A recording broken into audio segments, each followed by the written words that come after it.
Hey guys, welcome DJ Kit TV. I'm Tim Chandler, I'm the product manager with Nektar Technology. We're at NAMM, and last year at NAMM we introduced our flagship controller, the Panorama P4. It's an advanced controller with over 90 signable parameters, very high dynamic range with a custom keybed with aftertouch, semi-weighted, and of course a very unique 100mm Alps motorized fader.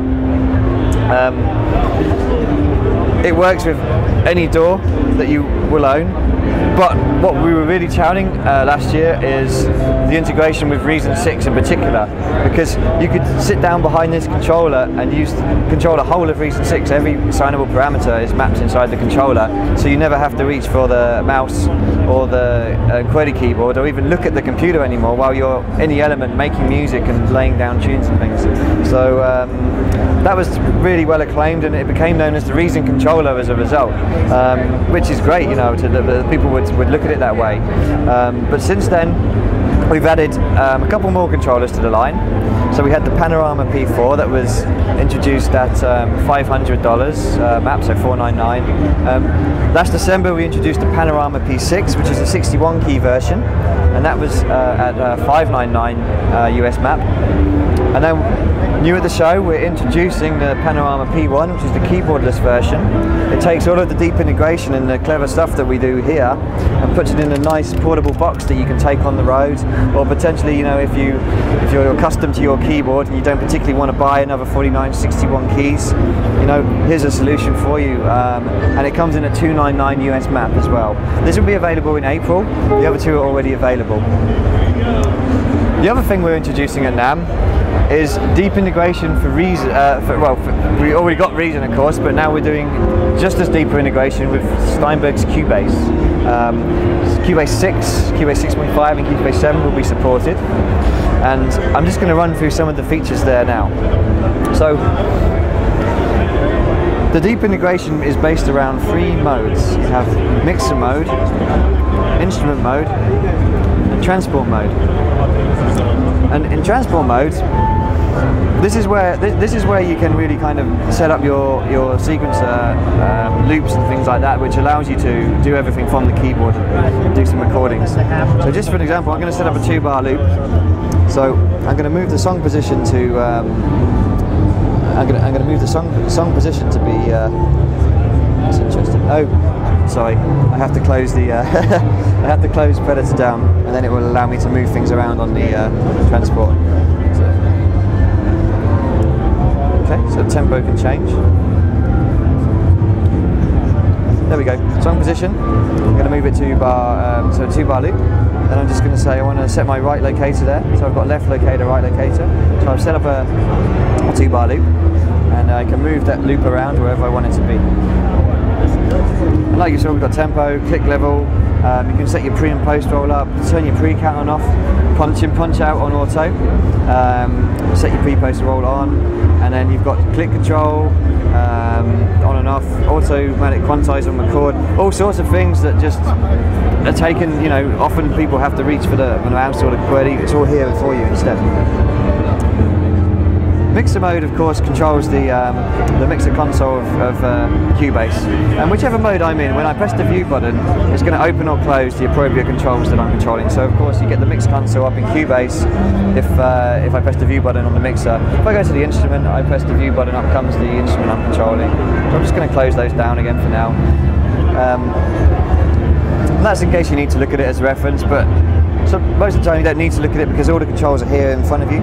Whichever track I select, the white indicator shows me. I have the mixer channel number up here and the track name, and tells me what type of track I've got. You'll also notice that the motor fader updates to show me the track level for whichever track I'm controlling, and also the keyboard.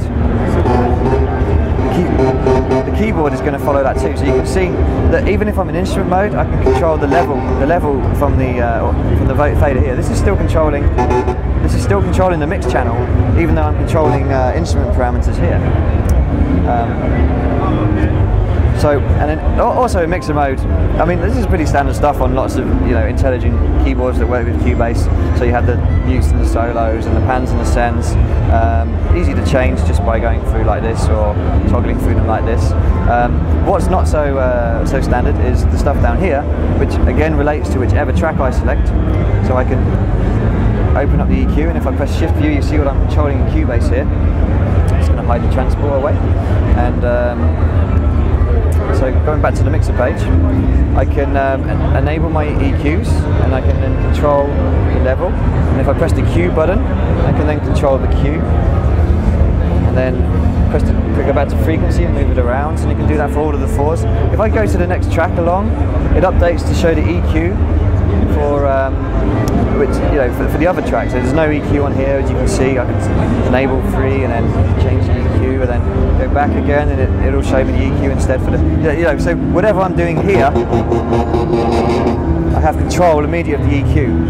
And in a similar way, I can control my inserts. So you can see here there's 8 insert slots for the channel I'm controlling. I can select an effect that I want to put in there. Let's select mono delay is always good. So now you can turn it on.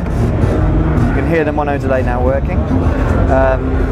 If I want to actually go in and tweak the delays and the parameters, I can press View, which will view. That'll view the thing in Cubase. If I press Edit, I can edit the plugin itself. And all of the feedback is very clear and on the screen, so I know exactly which parameters to tweak.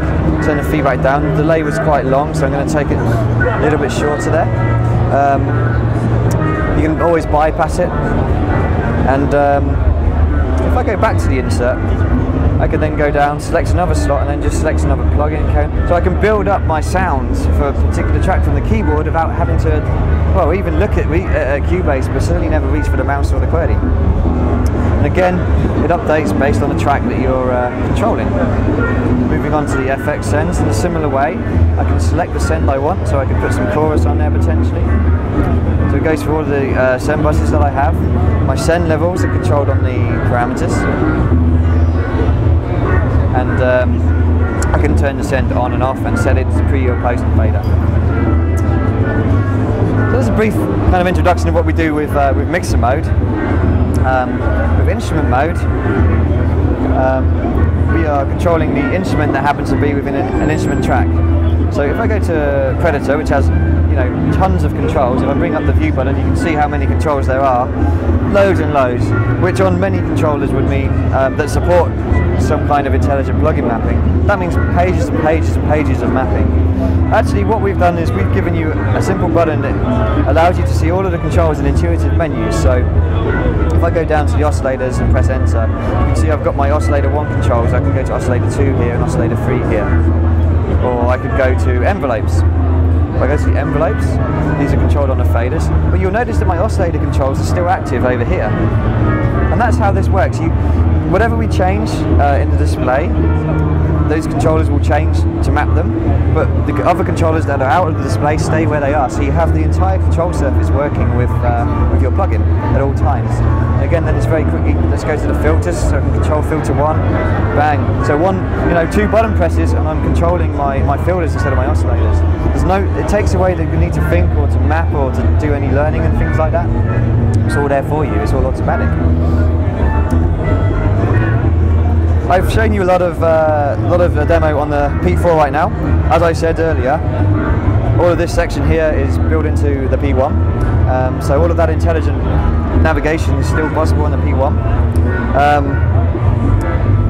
What is great about the P1 and the P4 is they work really well together. So you can see here at the moment we're still in mixer mode, so I can still control the mixer, and you notice that the motor fader is still going to work because all of the state of these machines is still controlled by Cubase. Although they're working kind of independently of each other, Cubase is still dictating what the state of every parameter is. So while I'm controlling this, I'm moving Cubase's parameter, and Cubase is telling the auto fader it needs to move to adjust, you see. So it all stays in sync. So that's all cool. So I can have transport mode up here, an instrument or mixer down here.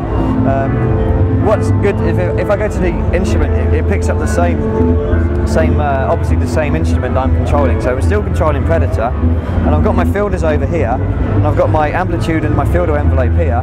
You know what I'm going to do? I'm going to go down here, and I'm going to set up envelope 1 and 2. I'm going to go make sure I've got 3 envelope 1 and 2. So I've got now envelope 1 and envelope 2, attack and decay. But then I've got attack and decay for the amplitude envelope down here. I've got 4 envelopes on the go. I've got filters here, and you know what? Why not put some why not put some LFOs up here too? But there we go. So LFOs, filters. It's mad. You just build a giant synth by, you know, Nektar products all work nicely together. So there's a very quick example of our Cubase support, and I hope you've seen that you can do many things from the controller without having to reach for the mouse and the QWERTY. One more thing I will add. Of course, there's only going to be, everyone's different, every session is different. There's always, maybe there's different controls on Predator you'd like to see on this home page. So the first thing I'll do is show you how to do that. At any time, as long as it's in view in Cubase, I can hold Shift and X5 to go to Learn Mode. And in Learn Mode, when I move a control, for example, let's put the amplitude volume onto encoder 1. I move the control and I move encoder 1, and I get the main volume straight away come up there. And so I could remap anything that we want that's out of that. So if you have a plugin that we haven't pre-mapped for you, you can just map all your controls up there. And then you press the menu button and press save. And if you save it, then it'll be the same. The plugins that you've set up, they will be recalled next time you use that plugin again and again and again. If you don't save it, perhaps you just want a quick kind of, you know, I want that control there just for this moment. Then the next time you call up the plugin, it will record the define map that we've done for you. So you exit Learn Mode again, just turn Learn Mode off, and you're back to normal. But you're still controlling the main volume then. The other thing that allows you to customize the control of your DAW are QWERTY macros. Over here, if I press the F keys button, you'll see F1 to 11 come to life. And at the moment, I've got left, right, redo, escape, undo. Perhaps I can just show you how that kind of thing works by going in and just maybe recording a little bit of. I'll just do a quick drum loop with what I've set up. So go here. We'll do a. I'm just gonna set the song position to the start. I'm going to set the loop from the start. I'm going to do a quick 2-bar loop by moving the song position to there and then going there. So I've set up my loop point. I'm going to go to the start. I've got loop active. I'm going to turn the click track on, and I've got my pre-count on, which is good because I'm not very great at keyboard playing. So I've got 2 bars of intro.